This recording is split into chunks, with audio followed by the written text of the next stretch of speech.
Assalamualaikum warahmatullahi wabarakatuh. Kami dari kelompok 9 akan mempresentasikan hasil diskusi kami, yakni dalam mata kuliah kajian tas kependidikan Arab yang berjudul Hubungan Saudara Satu Sama Lain dalam Keluarga. Wa alaqatul ikhwati ba'dhum bi ba'dhi fil usrati wa alaqatu walidaini bil ikhwati dzati atharin fi takwini khalqit tifli. فإذا كان الأب والأم يتحيز لبعض الإخوة ويميزه على غيره فقد يكسب هذا السلوك شعورا بالغير والمنافسة فينشأ أنانيا ساخطا يشعر بمرارة الظلم والحرمان كما هي الحال في الأسرة التي يتزوج فيها الأب أكثر من الزوجة. ونظام الحياة المنزلية وما يحيط بالطفل من أثاث وأدوات له آثار كبير في تكوين ذوق الجمال عندهم فإذا كان محاطا بالصور الجميلة وبالحياة المنظمة والحدائق المنسقة وكانت ملابس أفراد في الأسرة وملابسه مختارة اختيارا موافقا وكان يسمع المختار من الموسيقى والأغاني نشاء ذوقه يألف الجميل وينجئ للجمال.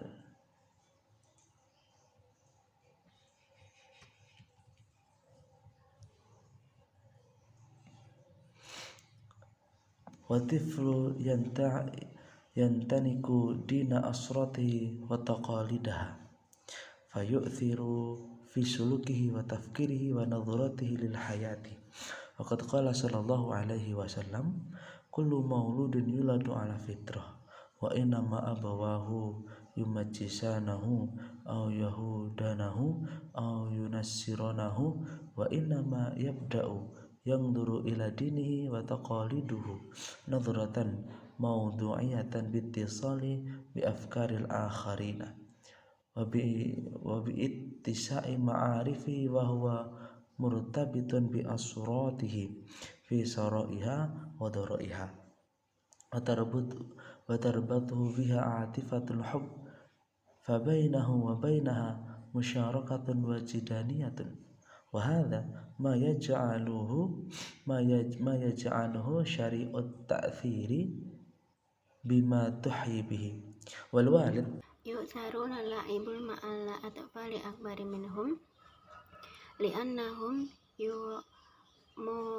يحسون عندئذ أنهم عظام والأسرة وحدها هي التي تحيا فرصة تعلم الأطفال الصغار من الكبار عن طريق اللعب معهم ومعاشرة الأقرب من الأطفال أفضل وسيلة لتعلم العادة الاجتماعية والتنافس والتعاون فإذا كان هذا متوفرا في الأسرة واحدة تحقيق الغرض وإلا نشأت الحاجة إلى مدرسة هذا ومع عدم الآباء والأمهات لا يستطيعون تربية أطفالهم إما لأنهم مشغولون أثناء النهار أو لأنهم مرضى وفي هذه الحال نجد الحاجة ملحة للإرسال الأطفال إلى مدارس الحضانة حيث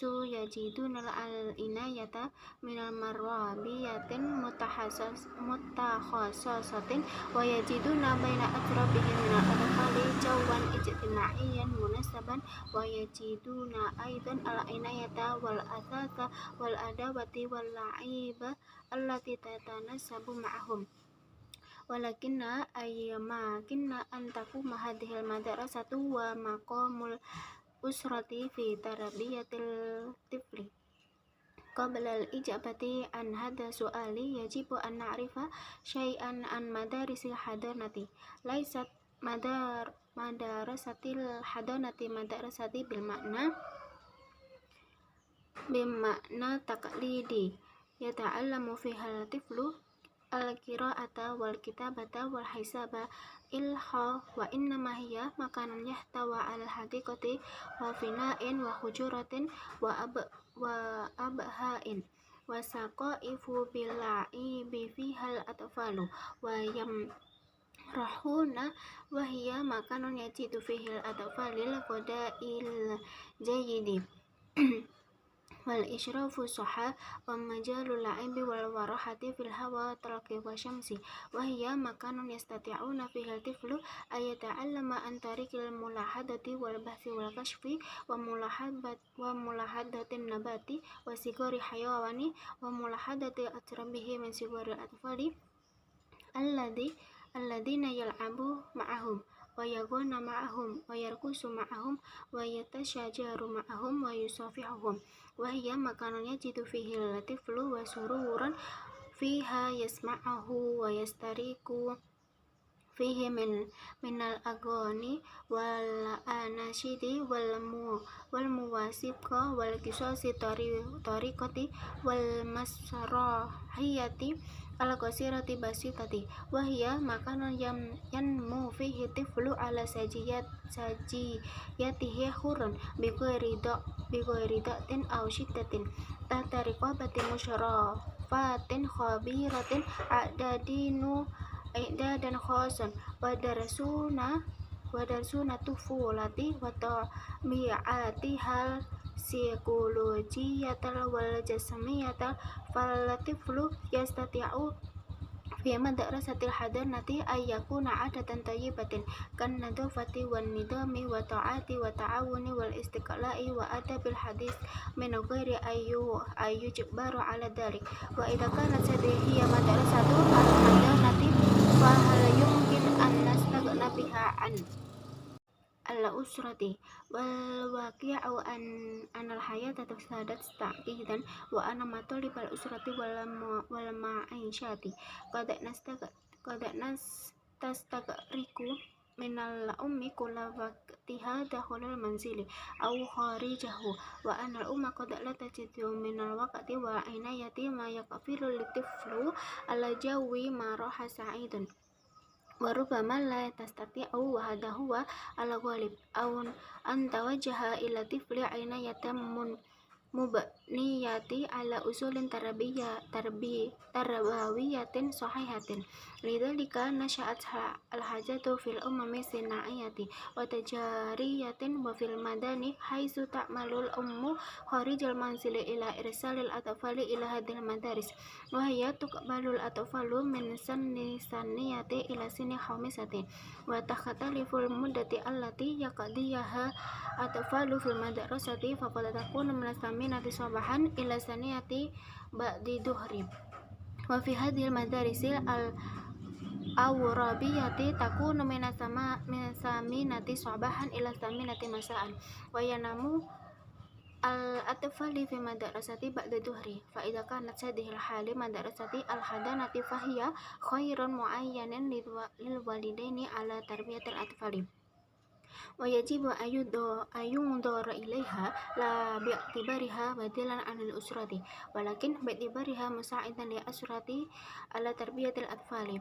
وما زالت هذه المدارس في أوروبا أو أمريكا بالمصروفة ويرسل إليها أولاد المسيرين وينادى بعد المربيين الآن بأن تجعل هذه المدارس إلزامية لأبناء من لا يستطيعون القيام بتربية الأطفال تربية صحيحة وإذا نظرنا إلى حياتنا هنا في مصر وإلى حالة الأسرة والمسيرية حق لنا قول بأن مصر أحوج الأمم إلى انتشار مدارس حضانة فيها ولكن أن هذا لشأن يكثر فيه عدد الأميين. Hubungan saudara satu sama lain dalam keluarga dan hubungan masing-masing dalam beberapa saudara laki-laki dalam keluarga dan antara saudara laki-laki orang tua dengan dampak pembentukan penciptaan anak. Jika ayah dan ibu beberapa saudara bisa membedakannya di sisi lain, telah mendapatkan perilaku rasa cemburu dan persaingan. Kemudian ada sifat egois, gusar merasakan pahitnya ketidakadilan dan kekurangan seperti yang terjadi pada keluarga. di mana ayah beristri lebih dari satu, dan sistem kehidupan rumah tangga, serta lingkungan anak berupa perabot, peralatan, dan memiliki peran yang signifikan, berimbas pada komposisi cita rasa keindahan bersamanya. Jika dia dikelilingi oleh gambar-gambar keindahan, kehidupan organisasi, taman, dan koordinasi dan pakaian anggota keluarga dan pakaiannya, pilihan-pilihan yang baik dan yang dipilih untuk mendengarkan musik dari lagu-lagu untuk menjadi terbiasa dengan yang indah, dicicipi dan ambil keindahannya. Anak itu memeluk agama keluarga tradisinya. Jadi anak itu memeluk agama dari keluarga dan juga tradisinya. Fitur dalam perilaku dan pemilikannya dan pandangannya terhadap kehidupan. Rasulullah Shallallahu Alaihi Wasallam bersabda, semua manusia itu lahir dalam keadaan yang suci dan ada fitrah, dan orang tuanya lah atau bapaknya lah yang menjadikan dia beragama Majusi, Yahudi, dan juga Nasrani. Tetapi mulai melihat agama dan tradisi mereka secara objektif, mengkomunikasikan ide-ide orang lain dan memperluas pengetahuannya. Orang tua biasanya adalah orang yang memikirkan masa depan dari anak-anaknya, dari putra-putranya, dan jenis pendidikan atau studi yang cocok untuknya yang berusaha diarahkan kepada yang baik, sejauh budaya ayah ini dan pengetahuan tentang sifat anak diarahkan dengan benar. Orang tua mungkin ingin jenis pendidikan tidak sesuai dengan kesiapan putranya. Jika ini diarahkan yang salah, dan dengan demikian akan menjadikan dia menderita sepanjang hidupnya, tulal hayatihi. Selanjutnya yakni seorang sosiolog dan juga pendidik percaya bahwa keluarga merupakan lingkungan sesuai yang paling untuk asuhan dan pembentukan anak, terutama pada tahun-tahun awal ini. Untuk hubungan antara orang tua dan anak adalah yang terkuat di antara dia dan kelompok yang lain. Oleh karena itu, asuhan orang tua, mereka itu lebih suka bermain dengan anak-anak yang lebih tua dari mereka, karena pada saat itu mereka merasa bahwa tulang dan keluarga mereka itu sendiri adalah sebuah kesempatan bagi anak-anak untuk belajar dari orang dewasa dengan bermain dengan mereka. Kohabitasi dengan anak-anak adalah cara terbaik untuk belajar kebiasaan sosial, berkompetisi, dan juga bekerja sama. Jika ini tersedia dalam keluarga yang sama, tujuan akan tercapai. Jika tidak, kebutuhan untuk sosial itu akan muncul. Kebanyakan orang tua itu tidak bisa membesarkan anak-anak mereka, baik itu karena mereka sibuk di siang hari maupun karena sakit.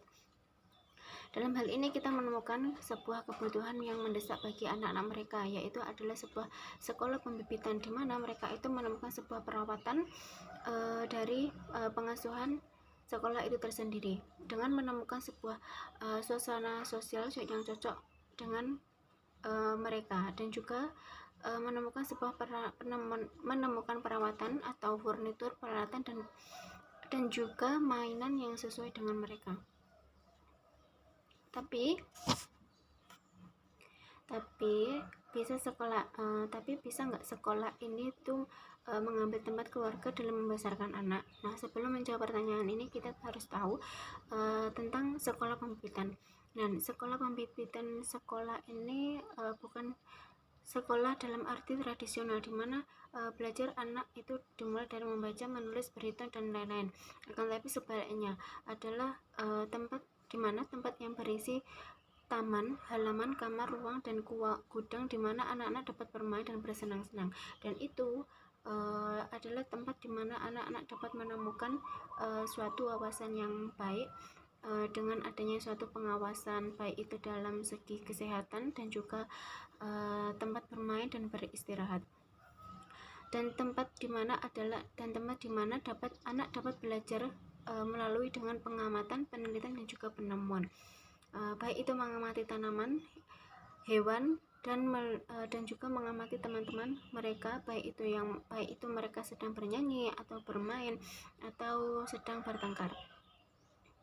Nah, tempat itu di mana anaknya itu dapat menemukan sebuah kegembiraan atau kesenangan yang ia mau, yang ia inginkan. Dan di tempat itu anak dapat tumbuh dengan bebas, tanpa tekanan ataupun tanpa kesulitan, dan masih dan masih ada di bawah pengawasan supervisor ahli yang telah disiapkan secara khusus dan mengajar dan juga untuk mengajar untuk bagi anak-anak dan juga alam psikologi dan juga fisik. Nah, tanpa adanya suatu paksaan untuk melakukannya. Dan ini adalah sebuah sekolah pembibitan yang bisa kita lakukan. Keluarga, bahkan di kehidupan telah menjadi rumit dan tuntutan keluarga itu dan mata pencahariannya. Nah, ibu dapat menghabiskan seluruh waktunya itu baik itu di dalam maupun di luar rumah. Dan ibu mungkin tidak menemukan waktu dan juga perawatan yang akan memastikan anak-anak itu mempunyai suasana yang menyenangkan maupun yang membahagiakan. Nah, Anda mungkin tidak dapat, dan ini sering terjadi, untuk mengarahkan anak untuk perawatan yang didasarkan pada suatu prinsip-prinsip pendidikan. Nah, dan itulah sebabnya kebutuhan meningkat di negara industri maupun komersial dan ibu kota, di mana karya-karya ibu di luar rumah untuk mengirim anak-anak mereka ke sekolah tersebut. Ia menerima anak dari usia 2-5 tahun.